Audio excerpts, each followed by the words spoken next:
আজকে আমরা চলে এসেছি বৃন্দাবন।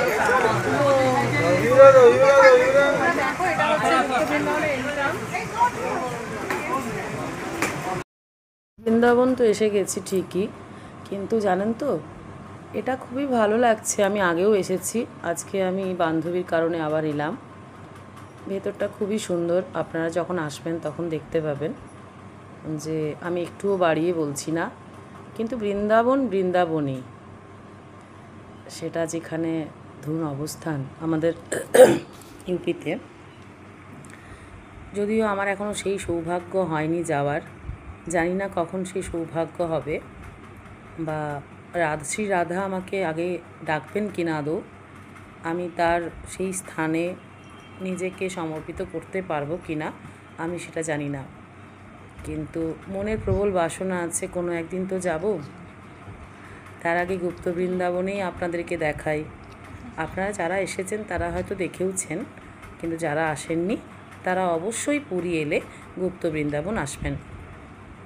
এখানে আপনারা টোটো করেও আসতে পারেন, অটো করেও আসতে পারেন। আমাদের টোটো ভাড়া পড়েছিল 500 টাকা, কিন্তু আমরা জগন্নাথ মন্দির থেকে ডাইরেক্ট টোটো করেছিলাম বৃষ্টির কারণে। কারণ আমরা দেখলাম আবার যদি হোটেলে যাই, হোটেল থেকে আবার যাওয়া, তার থেকে ডাইরেক্ট চলে যাওয়াটাই ভালো। আমার বান্ধবীর বেশ ভালোই লাগছে দেখতে, ওদিক করে বেশ ঘুরে ঘুরে বেড়াচ্ছে, আর আমি ক্যামেরা বন্দি করছি এই ছবিগুলো। আপনারাও দেখুন, আপনাদেরও বেশ ভালোই লাগবে। তবে একটা কথা বলি, না বললেও নয়, কিছুদিন আগেই বৃন্দাবন যাওয়ার কথা হয়েছিল, আমাদের টিকিট করাও হয়ে গিয়েছিল, কিন্তু যারা কুম্ভ স্নানে রত ছিলেন বা কুম্ভ যাওয়ার প্রয়াসে, তাদের পূর্ণের জন্য আমাদের মতো পাপীদের আর বৃন্দাবন দর্শন কিন্তু হলো না।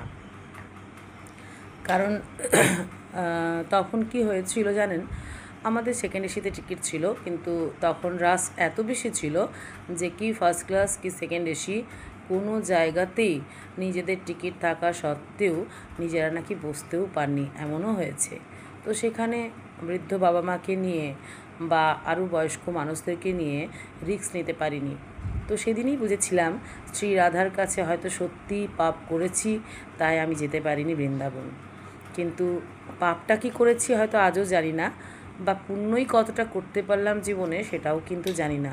কিন্তু মনে মনে বিশ্বাস রাখি অবশ্যই বৃন্দাবন যাওয়া আছে হয়তো ভাগ্যে কোনো না কোনো দিন। তবে জগন্নাথ আমাকে কিন্তু বারবার ডাকে, তখনই মনে হয় যেই জগন্নাথ সেই নারায়ণ, সেই কৃষ্ণ, সেই বালাজি।